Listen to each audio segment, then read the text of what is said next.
अमूमन लोग फिल्मी संगीत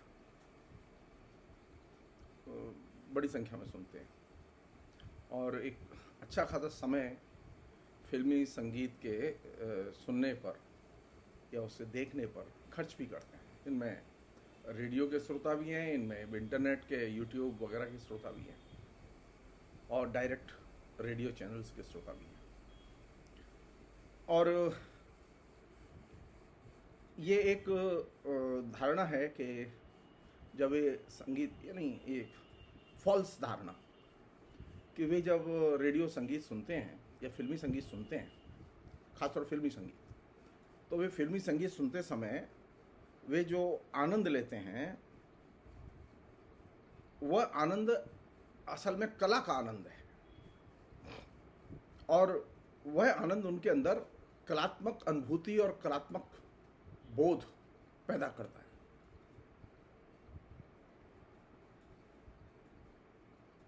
ये धारणा बुनियादी तौर पर सही नहीं है। जैसा कि सभी लोग जानते हैं कि कला रूपों में और ये जो मास कल्चर के जो कला रूप हैं, पॉपुलर कल्चर के जो कला रूप हैं, इनमें जमीन आसमान का अंतर है। इन दोनों की यानी कला रूपों की और मास कल्चर के कला रूपों की निर्माण प्रक्रिया एकदम अलग है। एक जैसी निर्माण प्रक्रिया नहीं है और इनके श्रोता वर्ग में भी अंतर है।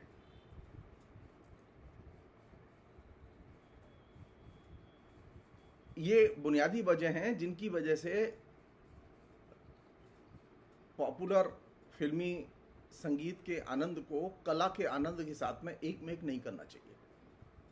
कला का आनंद एक अलग चीज है और फिल्मी संगीत का आनंद एक अलग चीज है। सोचने लायक बात है कि उसमें आनंद है भी कि नहीं है।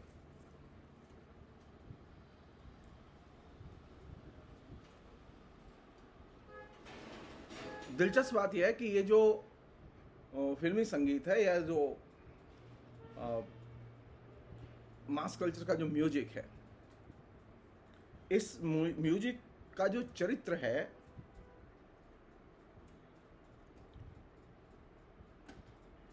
वो सबॉर्डिनेट या मातहत के चरित्र को अस्वीकार करता है। मतलब फिल्मी संगीत के सामने कोई छोटा या बड़ा नहीं है।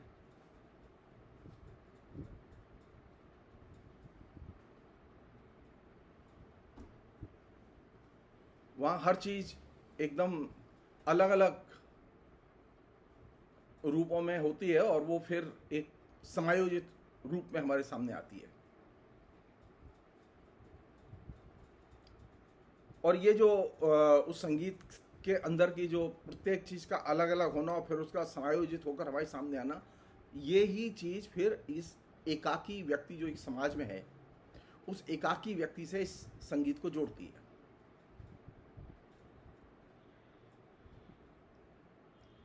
इस फिल्मी संगीत का जो सबसे दिलचस्प पक्ष है वो ये है कि इसका श्रोता सुनता है लेकिन बोलता नहीं है। उसके पास में रिएक्ट करने का कोई अधिकार या समय या सुविधा नहीं है।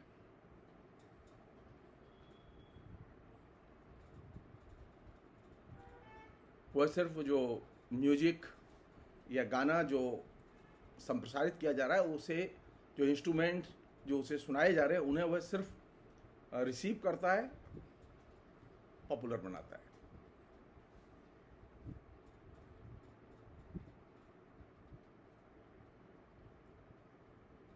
हम ये भी कह सकते हैं कि यहाँ पर जो श्रोता होता है यानी फिल्मी संगीत का जो श्रोता होता है वो उत्पादक श्रोता नहीं होता बल्कि वो निष्क्रिय श्रोता होता है। अगर आप ये सोच रहे हो कि जो फिल्मी संगीत बज रहा है और वो बड़ी संख्या में सुना जा रहा है, बड़ी संख्या में उसकी खरीद फरोख्त हो रही है, इससे कला का और कलात्मक बोध का विस्तार हो रहा है, तो एक गलतफहमी है। क्योंकि फिल्मी संगीत निष्क्रिय श्रोता और कलाहीन श्रोता निर्मित करता है।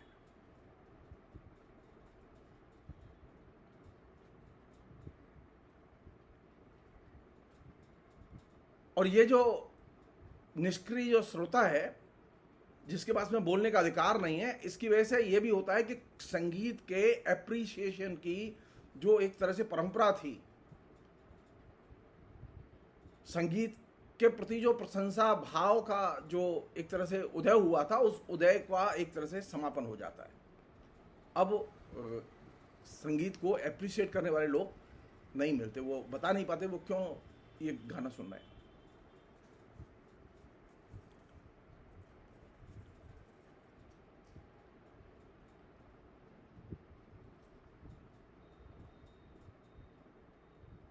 बहुत सारे ऐसे लोग हैं जो कि विदेशी गाने सुनते हैं, विदेशी गानों का आनंद लेते हैं, उस विदेशी वाद्यों का आनंद लेते हैं, लेकिन उनके ऊपर वायलिन, सरोद, पियानो, इन वाद्य यंत्रों का जो एक तरह से जादू होता था, वो जादू उनके अंदर खत्म हो चुका है, लेकिन वो सुनते हैं। यही वजह है कि ये कहा जा सकता है कि आने वाली जो पीढ़ी है वो संगीतहीन पीढ़ी होगी। उसके बाद में संगीत बोध नहीं होगा। संगीत के रिकॉर्ड तो होंगे, लेकिन संगीत बोध नहीं होगा। जिस सिनेमा के या फिल्मी संगीत के और गीत के बारे में हम बात कर रहे हैं, उसकी मूल जो उपलब्धि है वो ये कि उसे रेडियो ने एक मीडियम के तौर पर सबसे अधिक जनप्रिय बनाया। आया वो सिनेमा में, लेकिन उसे पॉपुलर बनाने का काम किया रेडियो ने। और खासतौर पर रेडियो के बाद में जिसने सबसे अधिक उसे जनप्रिय बनाने में भूमिका अदा की वो था ऑडियो इंडस्ट्री। उसके बाद में टेलीविजन, और इधर इंटरनेट के आने के बाद में यूट्यूब। अब हुआ ये कि ये इस पूरी परिक्रमा में संगीत के प्रति आम लोगों का नजरिया एकदम बदल गया। अब स्थिति यह है कि आप संगीत का तो आनंद लेते हैं, लेकिन संगीतकार के बिना। आप जो गाना सुन रहे हैं वह आपके सामने गाना बज रहा है, लेकिन संगीतकार नहीं होता। जब उपकरण तैयार हुए थे तो उनके सामने कोई बैठा नहीं था, लेकिन रेडियो के आने के बाद संगीत के क्षेत्र में जो कुछ स्थिर और जड़ था वो एकदम गायब हो गया, क्योंकि रेडियो ने तेजी से संगीत को संप्रसारित किया।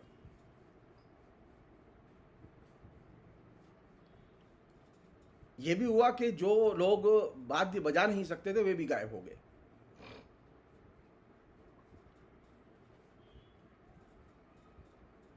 अब ये ऐसा संगीत था, नहीं, जब आप सुनते हैं तो इसके सुनने और बजने के दौरान कोई भी आदमी इसमें व्यवधान डालने वाला नहीं होता। संगीत बजता रहेगा, आप उठिए, बैठिए, जाइए, खाइए, पीजिए, सोइए, बाथरूम जाइए, संगीत बजता रहेगा।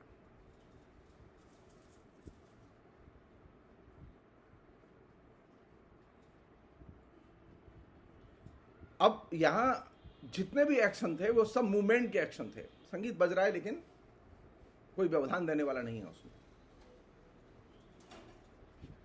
इससे हमारी जो पुरानी किस्म की जो प्रवृत्तियां थी वो सारी की सारी क्षतिग्रस्त हुई, और चीज़ों को एक तरह से गतिशील बनाने में, ऊर्ध्वगामी बनाने में इसने मदद दी।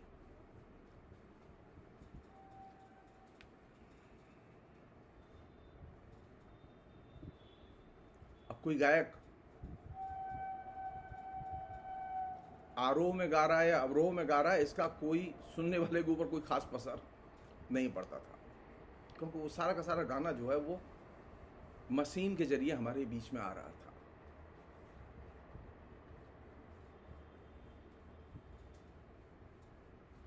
यही वजह थी कि अब इस गाने के बारे में कोई संवाद संभव नहीं था।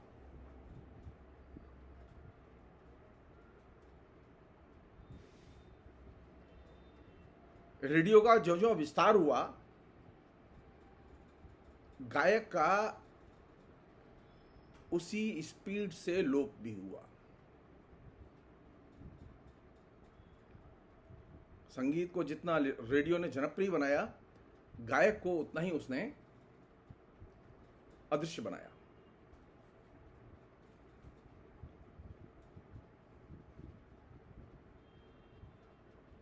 ये जो आरोह अवरोह के दौरान जो चीज़ बीच में आई, उसमें ध्वनि तरंगें आ गईं और इन ध्वनि तरंगों ने चीज़ों को और ज़्यादा घनीभूत बनाया।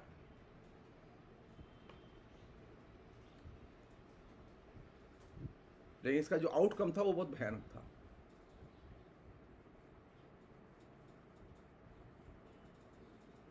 आउटकम ये था कि इसने एक नए कंट्राडिक्शन को जन्म दिया, जिसे हम लोग कहते हैं साउंड स्पेस और रियल स्पेस। रियल स्पेस और साउंड स्पेस के बीच में जो कंट्राडिक्शन पैदा हुआ, उसने अगले ही क्षण जीरो यानी शून्य की अनुभूति पैदा की।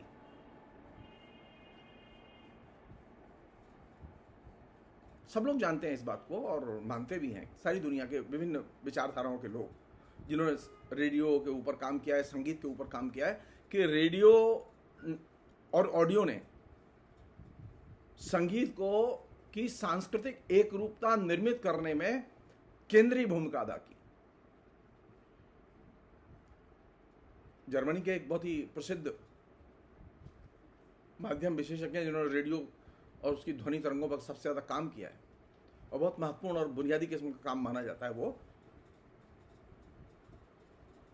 अर्नेस्ट अर्नहाइम। अर्नहाइम ने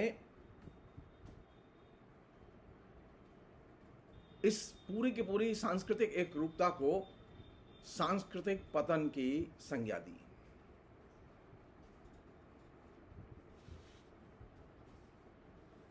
उन्होंने एक नई बात कही। उन्होंने कहा सांस्कृतिक पतन इस अर्थ में कि इस रेडियो ने नियोजित ढंग से एक रूपता पैदा करने की बजाय विविधता में एकता पैदा करने की कोशिश की। अब एक ही समस्या रह गई कि इस विविधता को कैसे सुरक्षित रखा जाए। परिणाम तो सांस्कृतिक क्षय हुआ। उन्होंने ये भी लिखा कि रेडियो से उपजी संस्कृति ऐसी संस्कृति है जिसका सृजन श्रोता या उपभोक्ता ने नहीं किया, अपितु वह तो इसमें मात्र दर्शक या श्रोता भर था। ट्रेजेडी है कि जो हमारे पास में जो खाली समय होता है, उस खाली समय को भरने के लिए और ये प्लेजर के समय को भरने के लिए इस संगीत का निर्माण किया गया।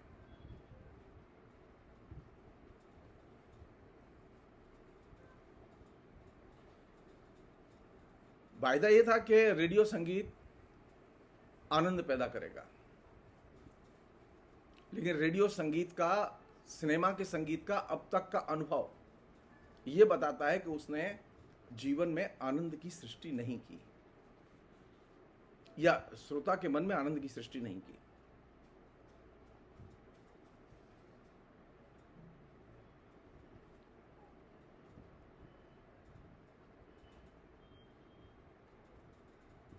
एक अन्य चीज जिस पर के कायदे से गौर करने की जरूरत है,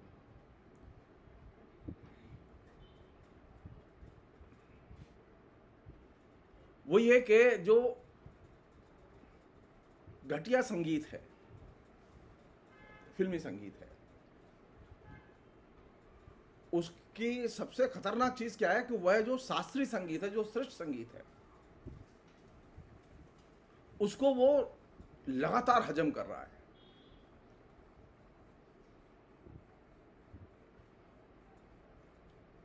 उसका एक बड़ा कारण यह है कि शास्त्रीय संगीत का जो सामाजिक जनाधार हुआ करता था, जिसकी वजह से शास्त्रीय संगीत जिंदा था, वह जनाधार लगातार खत्म होता गया और शास्त्रीय संगीत को फिल्मी संगीत ने सिस्टमैटिकली हजम करने की प्रक्रिया आरंभ कर दी।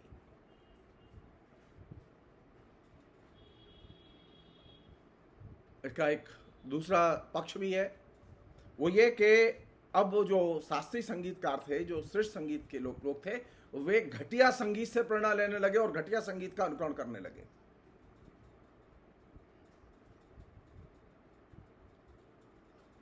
या ये कह सकते हैं कि जो श्रेष्ठ संगीत था उसे घटिया संगीत के स्तर पर उतरना पड़ा।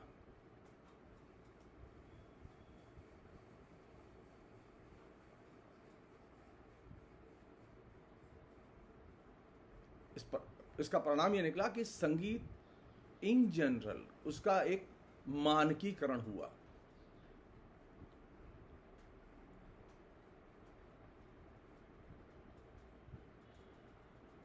ये जो संगीत की जो जिसे कहें कि प्रक्रिया है, इस प्रक्रिया ने जिस चीज़ को नष्ट किया वो था कि इसने एक ऐसे श्रोता वर्ग का निर्माण किया जो कि संगीत के बारे में एकदम नहीं जानता था, लेकिन संगीत घंटों सुनता था।